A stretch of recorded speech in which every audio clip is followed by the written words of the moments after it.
The moment my mom dropped the keys on the table and said, "It's fine, Jenny doesn't really need the place right now," I felt my stomach flip. She didn't ask. She didn't even look at me. She just handed my apartment old keys to Erica, like it was some spare room in her own damn house. I leaned back in my chair and forced a breath through my nose. The restaurant was loud, forks clinking, waiters yelling table numbers, some kids screaming about fries. And still, the silence between us was the loudest thing I heard. "My name is Jenny," I said quietly, mostly to myself. "I'm 30, live in Chicago, and until 6 weeks ago, I had an apartment at a mid-sized marketing firm. I busted my ass to get that place, paid rent on time, cleaned up after myself, learned to install my own curtain rods. I'd been managing just fine, but to my family, I was always the one they didn't have to worry about. The dependable one. The one who could do without.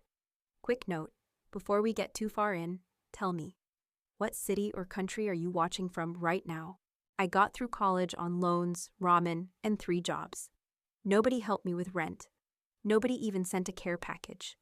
Meanwhile, my little sister Erica had her tuition paid, an apartment funded by our parents, and somehow still managed to drop out twice. She's 25 now. She's never had a real job last longer than 6 months. Still lives out in the suburbs with mom and dad. They act like she's a baby deer who can't cross the street alone. Back to dinner. Erica looked down at the keys like they were some gift from God. "Wait, seriously? I thought Jenny was still living there," she said, all wide-eyed and innocent. My mom waved her off. "She's barely there anymore. You need a place closer to your job, and Jenny doesn't mind." I picked up my water glass, took a slow sip, and set it down with a little more force than necessary. "I moved out 6 weeks ago," I said, loud enough for the whole table to hear. My dad blinked. Erica froze. My mom's smile dropped just slightly. "I signed a new lease," Erica laughed awkwardly. "Oh, well, that's random." I pushed my chair back and stood up. "No, what's random is assuming I don't need my place just because I don't ask you for money." I walked out before dessert even hit the table. Didn't look back. I didn't even take the train home that night. I walked. 45 minutes in boots that weren't made for it. Cold wind slapping my face the whole way. I needed space, not just from them, but from everything that reminded me of what I came from. I grew up in Plainfield, Illinois. Boring little suburb. Cookie-cutter houses, backyard fences, and PTA moms who measured self-worth by school bake sales. My parents still live there. Same 2-story beige house, same picket fence, same neighbors they've known since the 90s. From the outside, it looked normal, stable, but inside, it was always about Erica. She was the miracle baby. That's what they called her. I was 5 when she was born. Didn't matter that I was already there, coloring quietly in the living room or learning to tie my shoes. Once Erica showed up, I might as well have been wallpaper. Everything shifted. Erica had food allergies, so we couldn't eat peanut butter in the house anymore. Erica hated loud noises, so I had to keep my toys in the basement. Erica didn't like being left out, so I wasn't allowed to do things she couldn't do. Even when I was 10 and she was 5. I adapted. That's what I did. While Erica screamed about her glitter leggings not fitting right, I learned to pack my own school lunches and set my alarm. They called me Easy. 16th birthday? They forgot. Deadass forgot. I came home from school expecting maybe a cake. Balloons if I was lucky. Instead, I found Erica in the backyard with a dozen screaming girls from her middle school, bouncing in a rented inflatable castle. It was the only weekend we could get the rental, my mom said when I asked. I didn't push. I never did. I just sat on the back steps and watched them bounce, holding the same worn-out hoodie I'd had since freshman year. It wasn't just birthdays. When I won the county spelling bee in 7th grade, my mom said, "That's great, sweetie," while sewing sequins on Erica's recital costume. When I got my first B in high school, they barely noticed. But when Erica got a C, we had a family meeting and a tutor by the next week. My dad used to say, "You've always been so independent, Jenny. It's a gift." That wasn't a compliment. It was a warning. Don't ask for too much. Don't be a burden. Your sister needs us more. Every weekend. I was left to figure out my own plans while they were off driving Erica to some cheer competition or last-minute birthday party for a girl she didn't even like. I started working at 15 just so I could afford things without asking. Erica, meanwhile, quit every part-time job she started. One was too boring, another too strict. My parents always had some excuse ready. She's still figuring things out. By the time I hit college, I didn't even bother asking for help. My acceptance letter from UIC, I printed it out myself, showed it to them at dinner one night like it was no big deal. My mom said, "Oh wow, that's amazing," while scrolling through her phone, probably reading a text from Erica. That was the moment it really sank in. I wasn't the priority. I was the fallback, the afterthought, the one who could handle her own stuff, so they could pour everything into the one who couldn't. I played the part for years, smiling at Erica's grad photos, clapping at her half-baked theater performances, pretending it didn't sting when she got a brand new iPad, just for asking while I was still using a second-hand laptop I bought off Craigslist. I swallowed the resentment. I buried it deep. I told myself it didn't matter, that being strong was better than being spoiled. But strength turns sour when nobody notices it, when it's expected but never acknowledged, when it's used against you, and it always was. So I learned to work. That was the only thing that ever gave me real leverage. Money I made myself, decisions I didn't have to run by anyone. During college, I held down 3 jobs: cashier at Walgreens, waitressing nights at a diner, and freelance copywriting on weekends for anyone desperate enough to pay me $50 for a blog post. I barely slept. I lived off boxed mac and cheese and gas station coffee. I skipped every spring break trip and said no to every party that didn't offer free food. I graduated without honors, but I graduated without asking my parents for a single dime. By the time I was 23, I landed a full-time job at a mid-size agency downtown. Low pay, long hours, but it was mine. My own email, my own name on projects. I remember the first time I saw my name in the footer of a client presentation. I just stared at it for a second like, damn, that's real. I moved into a tiny studio on the second floor of a walk-up in Logan Square. Hardwood floors that creaked like hell, radiator heat, no elevator, but I paid the security deposit with money I saved myself. I put together that IKEA couch with a bent Allen wrench and pure spite. Meanwhile, Erica floated through life like she was just waiting for it to open a door for her. First, it was cosmetology school, then a gap year, then a startup job that didn't feel right.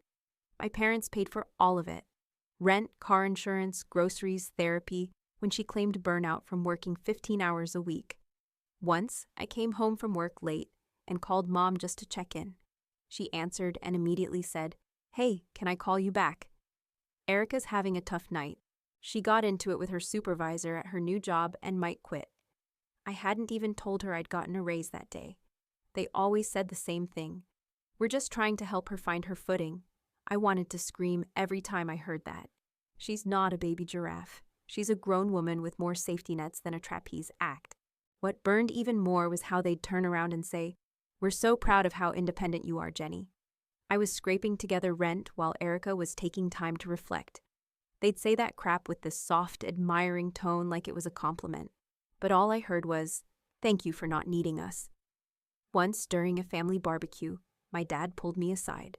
"You've done great for yourself, kiddo," he said, handing me a beer. "I mean, you've got your own place, your own job. We never had to worry about you." I asked him, dead serious, "Did it ever cross your mind to help anyway?" He blinked like I'd spoken another language. "You didn't ask," I wanted to snap back.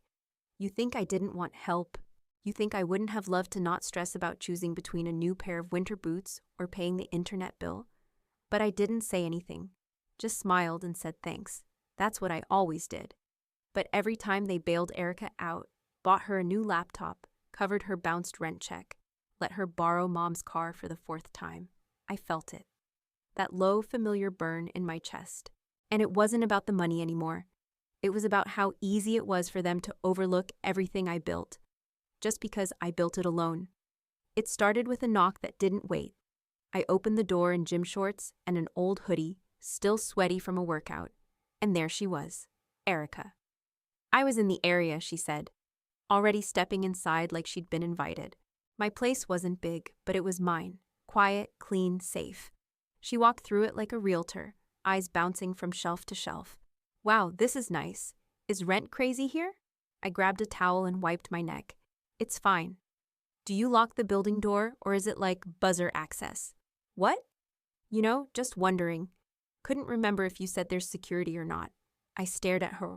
Why do you need to know that? She smiled, playing dumb. I don't know, just curious. I let it go, but something about the way she said it rubbed me wrong. Like she was casing the place. Like I wasn't a person with a home. I was just the next free ride waiting to be offered. 2 days later, I went to get dressed for work and noticed my favorite black wrap dress was gone. At first, I thought maybe I left it at the cleaners, but then I started noticing other things. A pair of earrings I always kept in a small dish, a candle I liked that was suddenly half used, a charger that vanished from my nightstand. I texted her, "Hey, did you take my dress?" She replied a few hours later. OMG, yes. I borrowed it for a dinner thing. You weren't using it, LOL. No apology. No asking first. Just lol. That night, I called her.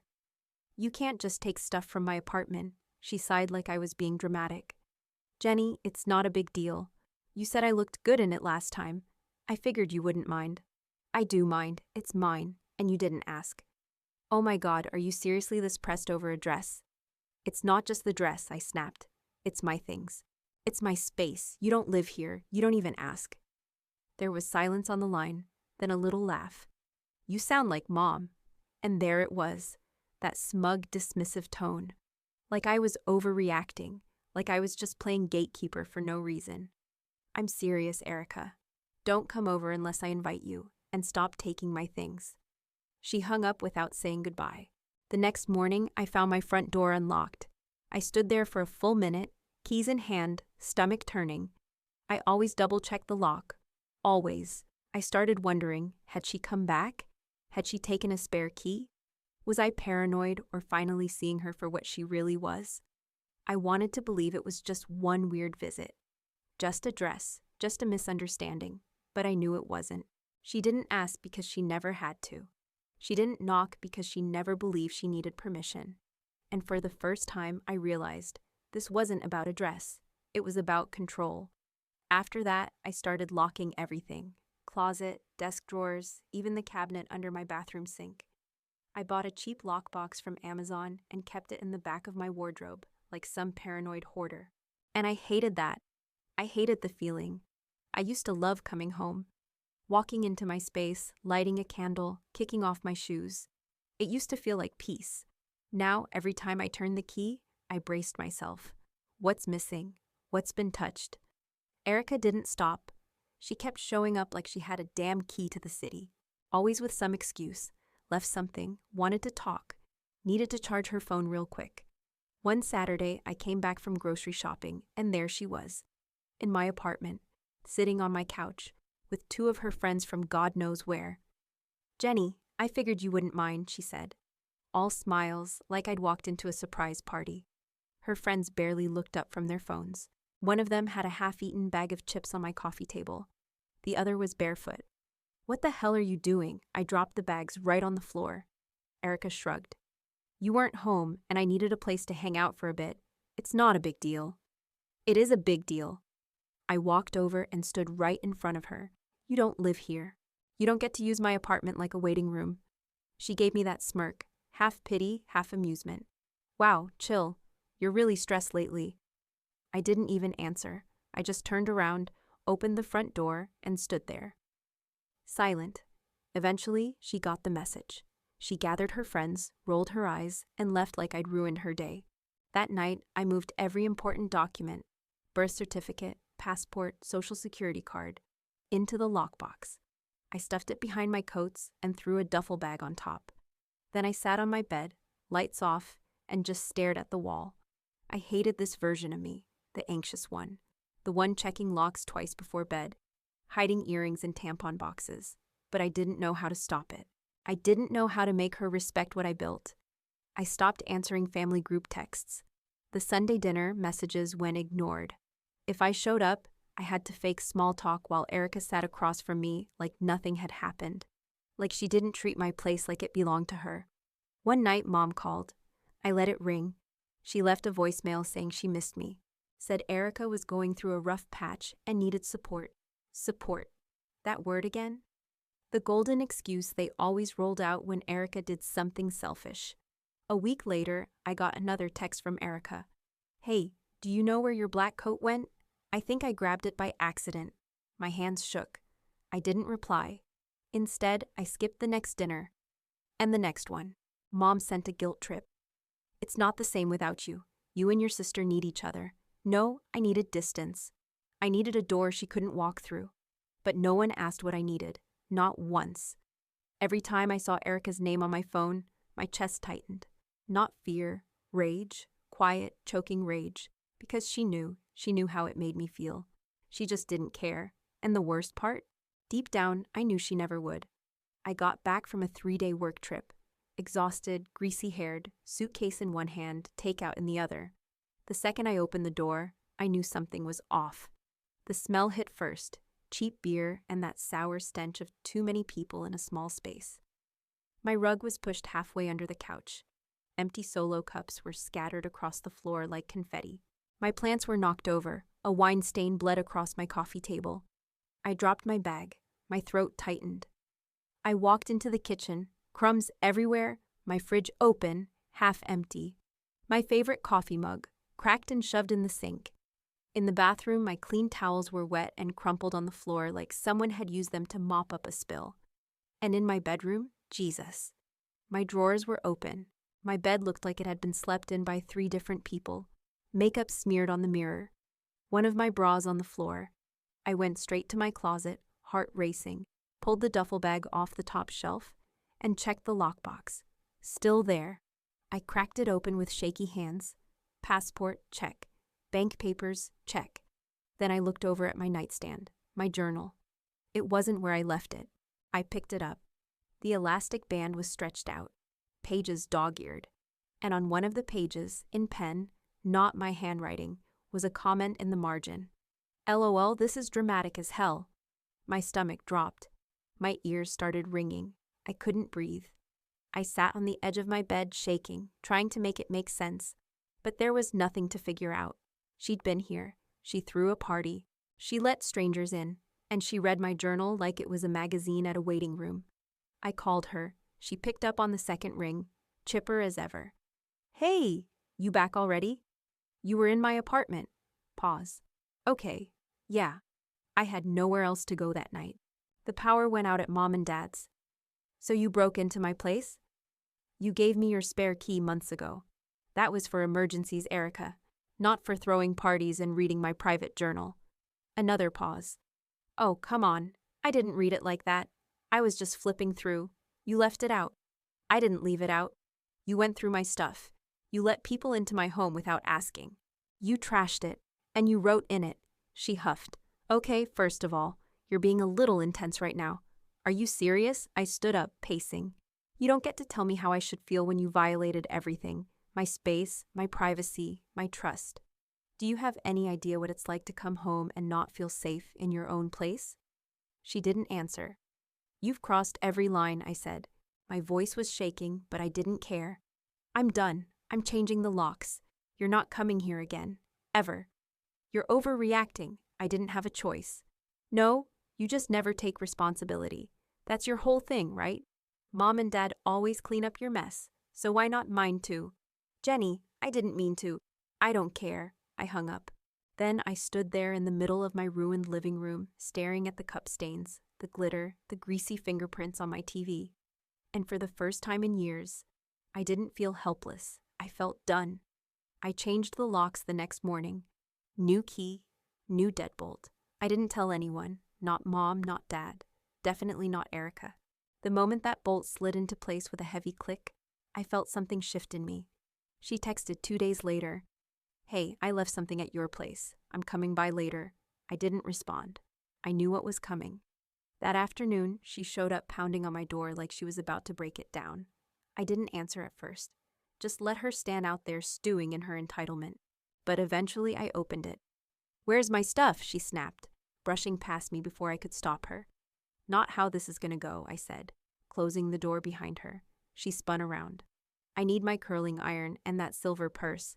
I left them here. I packed everything you left behind. I pointed to a small box on the floor by the entryway. Take it. That's it. You're not coming in again. She stared at me like I'd slapped her. Are you serious right now?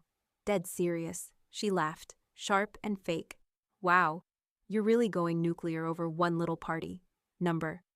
I'm done letting you walk through my life like it's yours. I gave you boundaries. You bulldozed them. I had nowhere to go, Jenny. She dropped the fake smile. I needed help. I thought you'd understand. Help doesn't mean throwing parties in someone else's apartment. It doesn't mean reading their journal, inviting strangers in, and trashing their stuff. I was going through it, so am I. You're not the only one with a life, Erica. She crossed her arms, voice suddenly soft. You've always had it easier than me. You don't understand what it's like to feel stuck.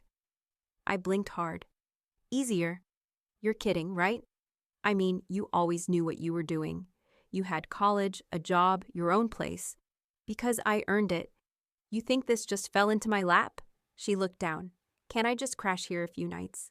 No. Just until I figure stuff out. Still no. She sighed, tears welling up. So that's it. You're turning your back on me. I kept my arms crossed. I'm not turning my back. I'm finally turning toward myself. That's when she stormed out, box in her arms, slamming the door hard enough to rattle the shelves.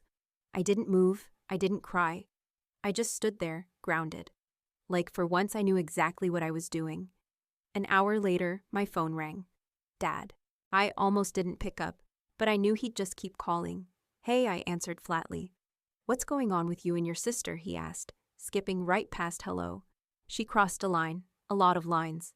She's upset. She says you kicked her out with nowhere to go. She doesn't live here, Dad. She never did. She let herself in, trashed my apartment, and violated my privacy. He paused. She's not perfect, Jenny, you know that, but she's family. And family helps each other out. Not like this. You've always been the steady one. And there it was again. That backhanded praise they always threw at me like it was a reward. I'm tired of being the strong one, just so everyone else can fall apart on top of me. There was silence. I could picture him sitting in the den, rubbing his forehead like I was the problem now. I'm not responsible for fixing Erica, I said. Not anymore. So what? You just walk away? If that's what it takes, yeah. He didn't argue, just sighed. All right, I'll talk to your mother. Good, I said. Tell her I'm fine. Tell her I finally grew a spine. I hung up before he could say anything else. The quiet didn't last. It never did. By the next morning, I felt it. That itch in my skin, that old pressure in my chest. Like even though I'd finally stood my ground, I still wasn't free. Because Erica knew where I lived. My parents knew. They could guilt, call, show up whenever they wanted. And I couldn't lock that out with a deadbolt. I sat on the floor, laptop open, and typed in, studio apartments near Lincoln Square. Then cheap apartments Chicago, then no family, no roommates, just peace. I didn't know what I was looking for exactly. I just knew I had to get out before they found a way to claw back in. Over the next week, I researched listings, checked out virtual tours, took half days off work to visit places. Nothing fancy. I wasn't looking for a skyline view or granite counters. I wanted walls no one else had walked through. A front door no one had keys to but me. I found it on a Wednesday. A one-bedroom in Albany Park. Smaller than my current place, but with thick doors, old hardwood, and a south-facing window that caught the afternoon light. It smelled like dust and possibility. I told the landlord I'd take it on the spot. Back home, I opened a new bank account under a different institution. Something separate, something they didn't know. I rerouted my direct deposit, changed my mailing address at work, started packing my things into clean cardboard boxes. I didn't tell anyone, not a soul. My heart raced the whole time. At night, I'd lay awake thinking, what if they find out? What if Dad calls again? What if Erica shows up before I'm gone? But underneath the fear, something else was building. Something louder, freedom. I started looking at everything I owned through new eyes. Do I need this? Did I buy this for me or to prove something to someone else? I tossed half my wardrobe into a donation bin. I sold old electronics. Gave away books I knew I'd never reread. Each box I taped shut made me feel lighter. And maybe they'd be pissed. Maybe I'd be branded the selfish one, the cold daughter who abandoned family. But you know what? I was finally okay with that. Let them be angry. Let them talk. Let Erica spin whatever story she needed to spin to feel like the victim again. I wasn't interested in playing the role they gave me anymore. A few nights before the move, I stood in the middle of my living room, clean, quiet, just me, and whispered out loud, "This ends now. No more being the fallback plan. No more emergency contact. No more backup sister, backup daughter, backup everything." The day I picked up the new keys, I didn't cry. I didn't take photos for Instagram. I just opened the door, stepped inside, and stood there for a long minute, letting the silence wrap around me like armor. There was no echo of Erica's voice, no scent of my mom's perfume from some borrowed jacket, no lingering energy that wasn't mine. It was quiet, and it was mine. I agreed to dinner only because I was tired of the texts. "We just want to talk. Let's sit down as a family," that fake concern that always came with strings attached. We met at the same old Italian place they liked. White tablecloths, dim lights, overcooked pasta.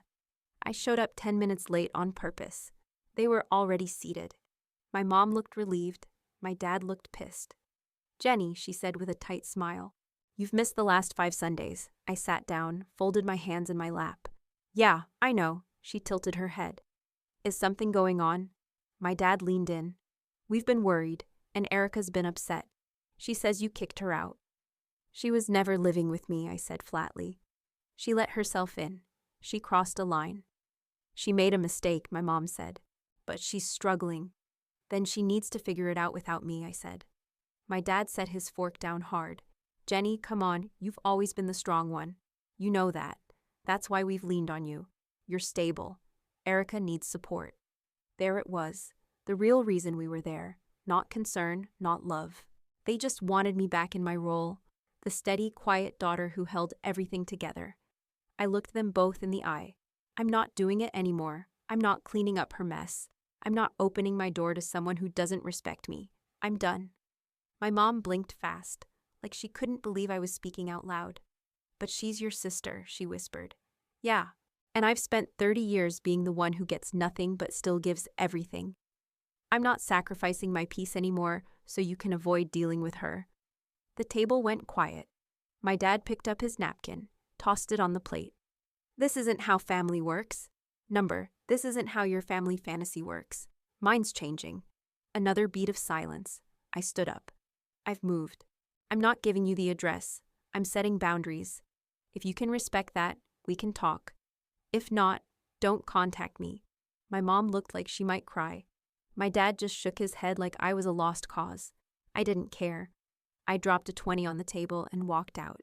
The night air hit like a clean slate.